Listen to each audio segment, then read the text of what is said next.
Hey gang, Mr. Michalski here to go over the last bit of notes on cardiovascular system.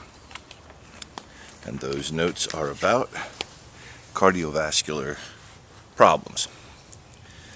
And we'll do this briefly. This is going to match up with your notes. But I will tell you, I looked it up. Heart disease is the #1 cause of death of people in the United States and around the world. Just almost 24% of all deaths in the United States and worldwide are caused by heart diseases. In America, that was 647,000 deaths in 2017. Of the leading causes of death, cancer is #2 at 21%. And then unintentional injuries, car accidents and stuff, are third at only 6%. So at almost 24%, heart disease is far and away the biggest cause of deaths in the United States. And there's 4 basic groups that I put in your notes. One of the leading ones is something called atherosclerosis, also known as arterial sclerosis, also known as hardening of the arteries. And this is caused by cholesterol building up in your blood vessels. Cholesterol is a kind of fat molecule. You get it in various types of foods, and you can imagine the fattier foods have more cholesterol in them. And your body needs cholesterol, and your body needs fat to function properly. The problem is, in the diet that we're used to, we get a lot more fat and cholesterol in our diet than we need. Stone Age cavemen wouldn't have got that much fat. They would have only gotten fat when they successfully hunted and killed an animal, and that wouldn't be every day. We get it not only in meat, but we get it in things like potato chips and butter and all this stuff. So we get a lot of fat and cholesterol in our diet, and that stuff can build up on the inside of your blood vessels like gook coating the pipes in your house. And when the pipes get coated with enough gook, the pipes don't drain, and you got to call the roto-rooter man to get all the gook out. Well, your arteries and veins can get slowly coated with stuff till there's a firehouse across the street. Can get coated with stuff until blood doesn't move through them very well. Now, if the tiny blood vessels that actually feed the muscles of the heart, the heart has its own network of arteries that bring blood to the muscles of the heart. Those are called coronary arteries. If those things get blocked, that can cause heart cells to start dying, and that's a heart attack. If the blood vessels that feed the brain get blocked, so the brain doesn't get oxygen quickly enough through the bloodstream, that's what causes a stroke. So between heart attack and stroke, the 2 major causes of death.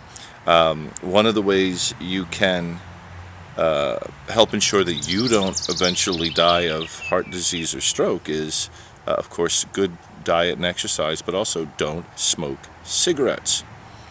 This, by the way, goes for vaping too. The nicotine in vapes tightens up blood vessels. That's why smokers, often say they're not awake till they've had their first cigarette, because it tightens your blood vessels, which raises your blood pressure, which makes you feel more awake.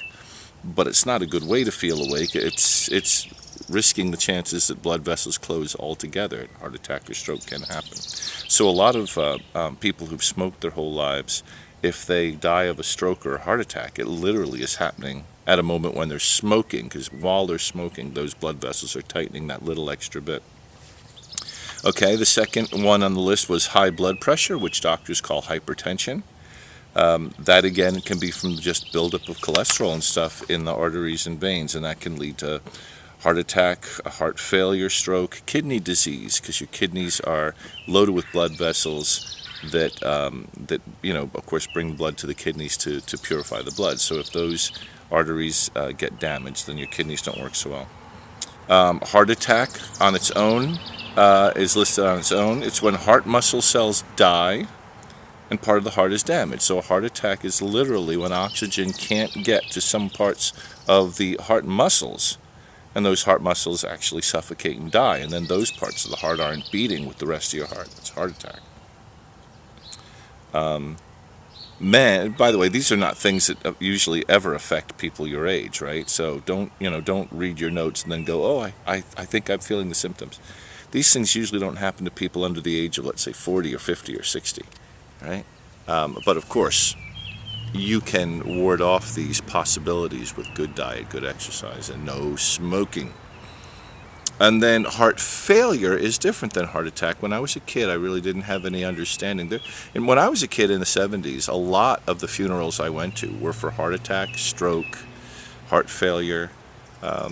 And I was very unclear in my own mind what the difference was.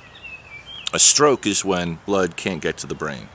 A heart attack is when oxygenated blood can't get to the heart muscle cells. Never mind the blood that goes through the heart when it beats. I'm talking about the blood that has to feed the heart with oxygen. Heart failure is different. Heart failure is when the heart has been weakened one way or another so much that even though the heart is still beating, it's so weak that it can't really get oxygen to all your cells and nutrition to all your cells and take wastes away from all your cells efficiently enough.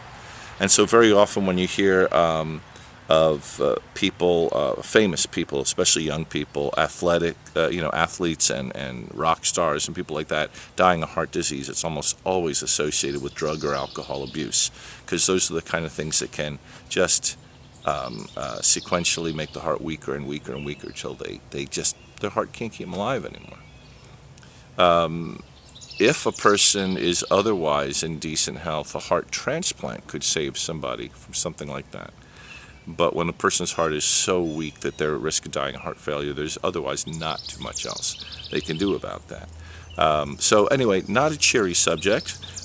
Diseases of cardiovascular, it's not nearly as simple as muscle strains and joint sprains and bone breaks, but the far and away number one cause of death in America and around the world, so worth knowing about.